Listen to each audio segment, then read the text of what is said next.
El terrorista no solo instrumenta al hombre, sino también a Dios, haciendo de él un ídolo, del cual se sirve para sus propios objetivos.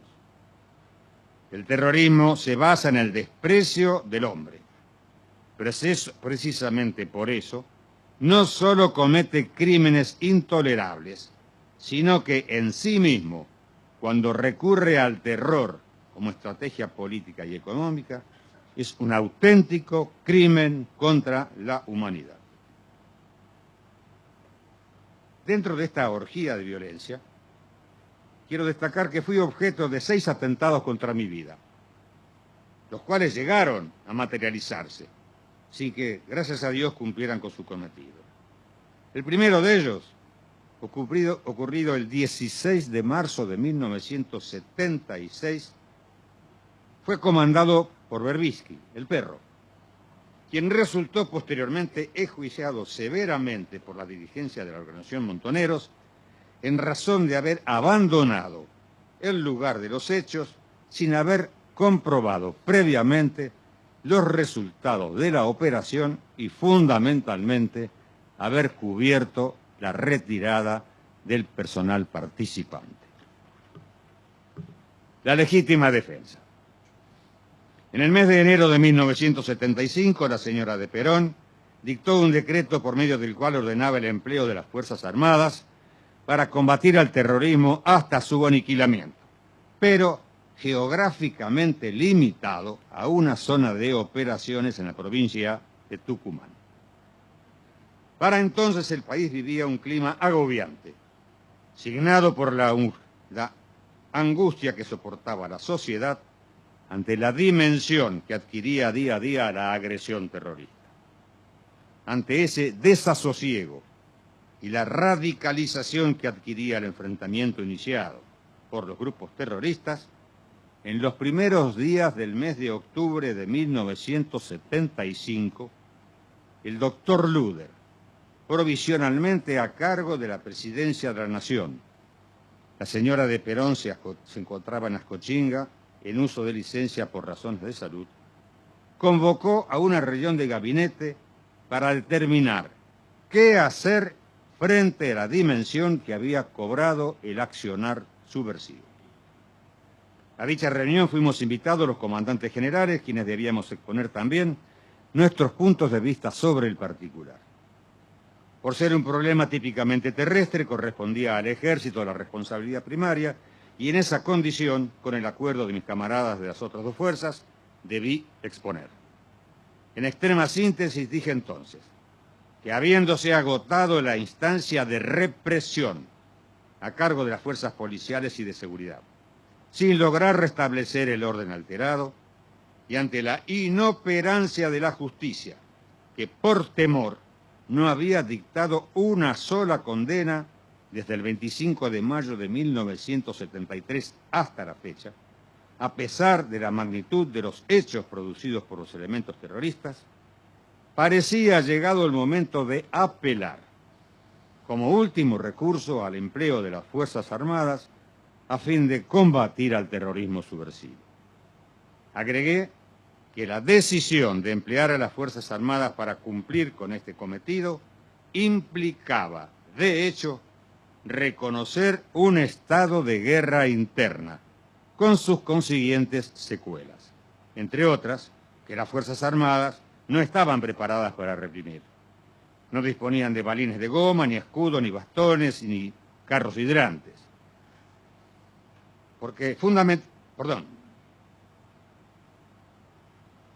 Pero fundamentalmente carecían de entrenamiento para cumplir con una misión que les es totalmente ajena, ya que ellas están equipadas, instruidas para combatir, es decir, para hacer la guerra, donde se muere o se mata.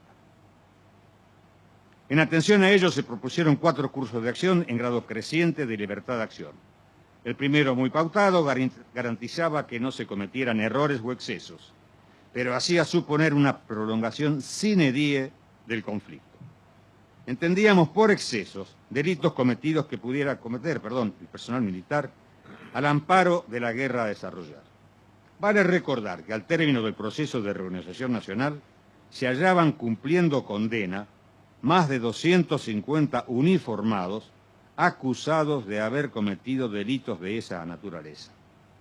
Los cursos de acción segundo y tercero eran un gradiente más de libertad de acción. El curso de acción cuarto, que fue en última instancia seleccionado, preveía el despliegue de las Fuerzas Armadas, así como de las policiales y las de seguridad. Estas dos últimas, bajo el control operacional de las primeras, en la totalidad del territorio nacional. Y a partir de ese pliegue disperso, nada fácil de controlar, actuar simultáneamente en la búsqueda del enemigo para combatirlo donde fuera hallado. Cabe destacar que el agresor actuaba en la clandestinidad, dentro de una organización celular difícil de penetrar, lo que imponía una paciente tarea de inteligencia para localizarlo. Debo rendir homenaje al coraje cívico demostrado por el doctor Luder en aquella ocasión, quien, sin hesitar, seleccionó este curso de acción que era el más riesgoso en cuanto a la posibilidad de que ocurrieran errores o excesos, pero que garantizaba la derrota del terrorismo en no más de 1 año y medio de lucha. Esta firmeza del doctor Luder no fue la misma, lamentablemente, cuando al deponer como testigo en el juicio a las juntas, se limitó a hacer una interpretación semántica del término aniquilar, olvidando, fuera de todo tecnicismo doctrinario, que la acción de aniquilar constituía la interpretación más acabada de lo que expresara el general Perón en la carta dirigida a la guarnición militar azul, luego del intento de copamiento del que fuera objeto. De esta carta rescato una frase que voy a leer. Decía el general Perón, que el reducido número de psicópatas que va quedando sea exterminado uno a uno para bien de la República. Reflejo también de este estado de ánimo son las palabras del del diputado Osteco durante el homenaje que la Cámara de Diputados rindió a José Rucci por motivo del atentado que le costó la vida. Dijo entonces el diputado Osteco: por eso, esta Cámara de Diputados que dicta las leyes del país debe dar amplios poderes a nuestras Fuerzas Armadas y seguridad, sin que con ello se quiebre la libertad, para perseguirlos hasta sus guaridas y matarlos como a ratas, porque no merecen vivir en este suelo. Ningún partido político, ninguna fuerza sindical, ninguna organización no gubernamental, tampoco los medios de prensa objetaron las durísimas palabras del diputado Osteco. De similar tenor fueron las palabras del ministro de Defensa, doctor Botero, pronunciadas en el acto de cierre de los cursos de la Escuela de Defensa Nacional en diciembre del 75, oportunidad en la que expresó: ante la lucha total, sofisticada y compleja, despiadada, diabólica y criminal, promovida por la subversión armada, queda una sola alternativa: el exterminio total del enemigo.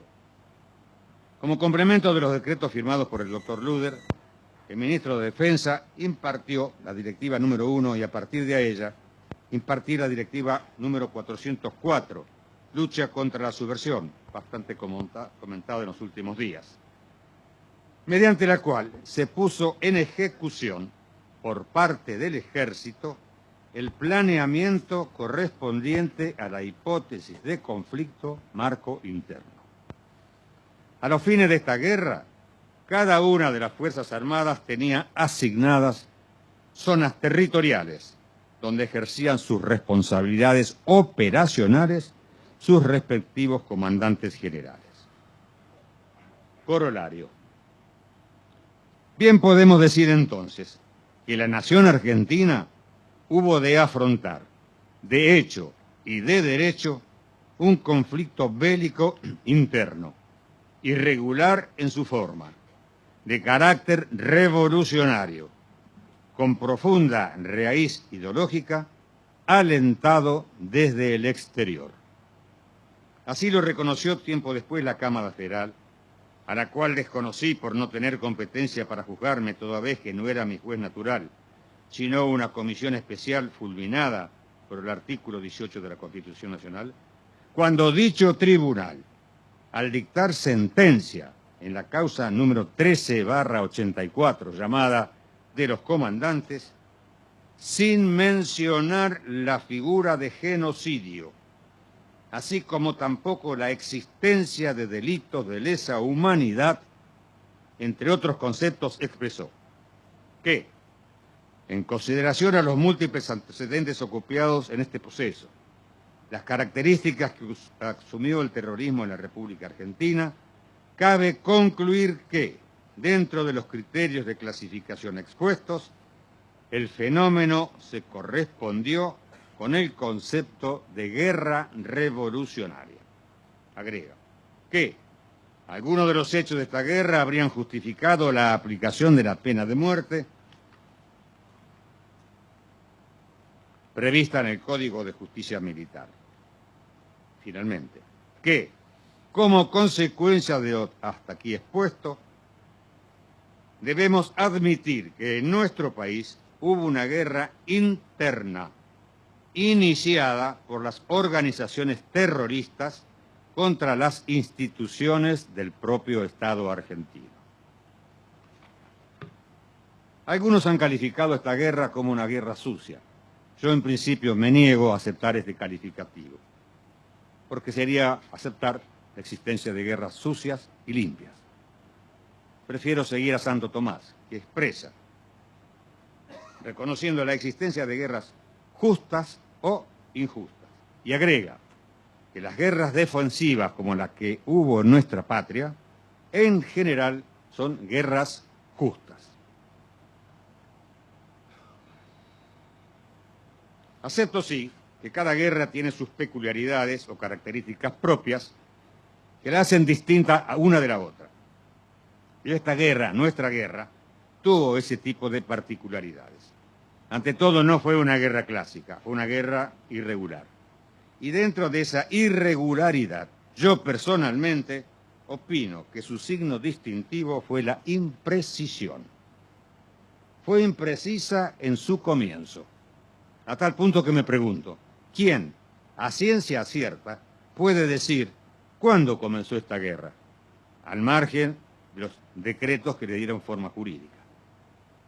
Pero si fue imprecisa en su comienzo, no lo fue menos en su término. Y me vuelvo a preguntar sin tener respuesta. ¿Cuándo realmente terminó esta guerra? Si bien es cierto, las operaciones militares hicieron crisis entre los años 75 y 76 y comenzaron a declinar en 1977 hasta casi desaparecer a fines de ese año, yo no me atrevería a afirmar, si fue entonces, fines del 77, que esta guerra terminó. Es más, me pregunto si aún hoy podemos asegurar que, más allá de las operaciones militares, esta guerra, usando medios no violentos, haya realmente terminado. Esta guerra materializaba la legítima defensa de la nación agredida frente al ilegítimo agresor, quien, por medio del terror, pretendía cambiarle su tradicional sentido de vida. Y la misma fue dispuesta por un gobierno constitucional, en pleno ejercicio de sus atribuciones, único caso en la región, sin objeciones por parte de los cuerpos legislativos como de los judiciales, y contó con la adhesión mayoritaria de la ciudadanía. De ahí que no se levantaran entonces voces contrarias a esta decisión. Antes bien, el alivio fue la sensación imperante. Por ello resulta falso, y cuanto menos ingenuo, pretender simplificar los hechos al extremo de afirmar que los mismos fueron la resultante de un enfrentamiento armado entre grupos antagónicos, en este caso jóvenes idealistas versus militares que los reprimían por pensar distinto. Todo ello frente a una sociedad ajena y expectante.